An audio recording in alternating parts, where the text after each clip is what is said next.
during the Holy Week, binugbog tayo ng dalawang malalaking fake news. Ang unang-una ay tungkol sa energy lockdown.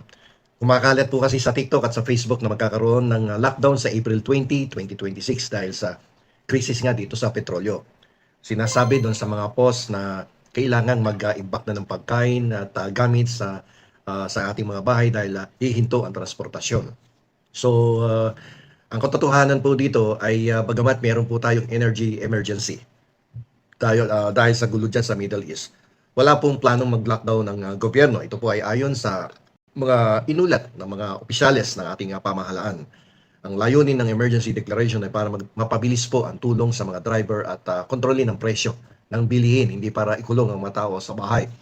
Kung maalala nyo po, ito po bago mag-Holy Week ay diniscuss ko na to at sinabi ko nga rin na ang pinaka-pangunahing pakay nitong energy emergency ay para makontrol ang mga presyo ng pangunahing bilihin at para hindi mapagsamantalahan ng mga unscrupulous business people. Okay? At pangalawa dito sa fake news na kumalat even during the Holy Week ay may mga kumakalat ding dokumento at blogs no na nagsasabing may stage 4 cancer na ang Pangulo at gumagamit na raw ng colostomy bag.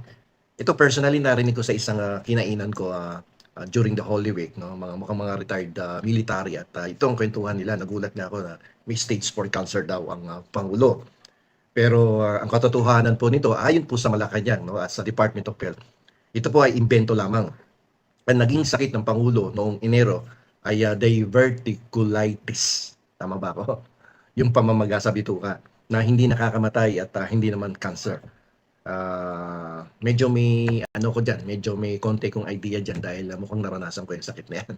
Ngayon dahil dito sa mga kumakalat ng mga fake news na to, muli pong nagpaalala ang ating pamahalaan na sila po ay seryoso sa paghahabol sa mga nagpapakalat ng mga peke o maling balita, yung mga misinformation na yan, fake news na yan. So ipaalala natin ngayon sa ating mga kasamang vloggers na meron pong batas na pwedeng gamitin laban sa inyo kung kayo po ay nagpapakalat ng mga peking balita.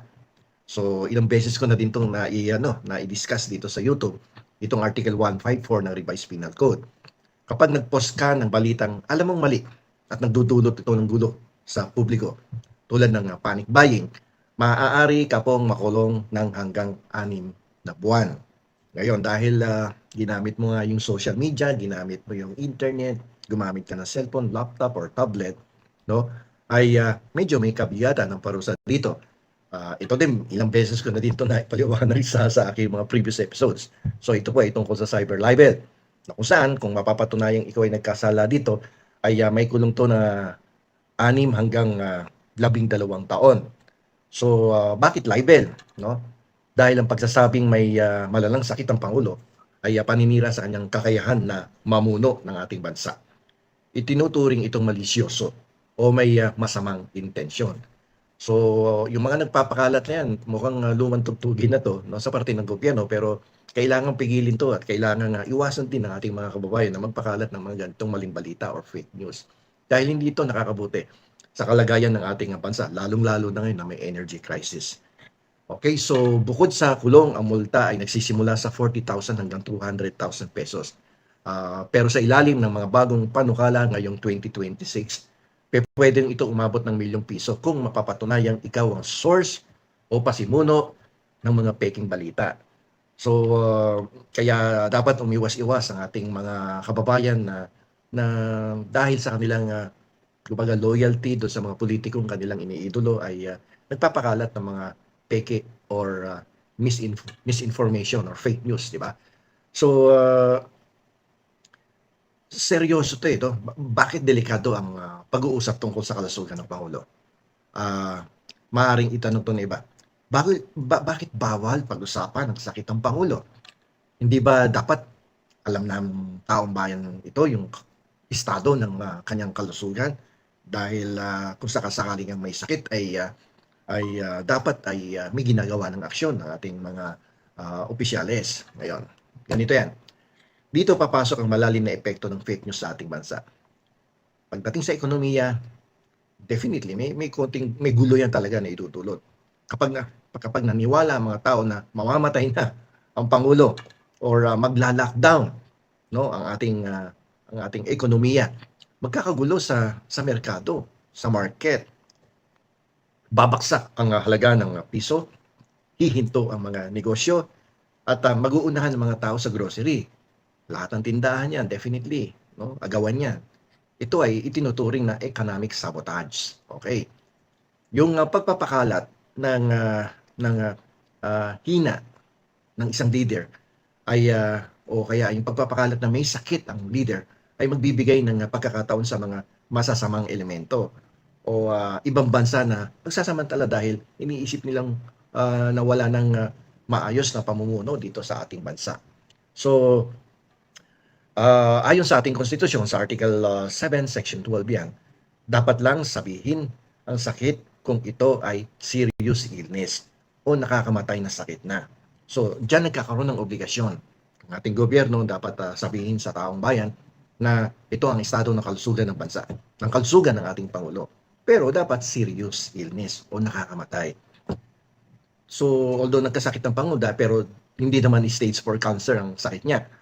Ang pagpapakalat ng balita na meron siyang stage 4 cancer ay hindi na po, no, sakop ng freedom of speech, no, at medyo may abuso na diyan, no. Ang kalayaan sa pagpapahayag, yung freedom of speech na yan, ay isa sa pinakaimportanteng karapatan natin. Ngunit hindi po yan lisensya upang mag-imbento ng katotohanan sa ating bayan. Ibang nagbibigay na ka ng impormasyon sa ibang tao na wala namang legal na basihan, wala namang katotohanan, kumbaga nangiintriga ka lang palagi at gusto mo lang magkagulo ang tao. So, alam nyo yung fake news na yan ay ano yan eh, parang apo yan, no? So, yung taong nagsisimula ng maling balita, no, ang nagsindi ng posporo, pero ang bawat taong nagsishare naman ng hindi nag-iisip, ang siya nagbubuhos ng gasolina doon sa apoy. So, dito dapat puro katotohanan lang sinasabi natin, no? Para hindi tayo nagkakagulo. Ang maayos na impormasyon tungkol sa ating enerhiya at liderato ang pundasyon ng ating tiwala sa kinabukasan. Sa panahong ito ng krisis sa energy at mabilis na pagbabago sa technology, ang ating pinakamalakas na depensa ay ang mapanuring pag-iisip. Bago po tayo mag-post o mag-share, no, ng mga ipinopost sa social media, itanong muna natin, makakatulong ba ito sa ating bansa? Makakatulong ba ito sa aking kapwa? O magdudulot lamang ito ng gulo sa aking bayan? Ang pagiging responsable sa social media ay hindi lamang pag-iwas sa kulong. Ito ay pagpapakita ng tunay na pagmamahal sa ating bayan.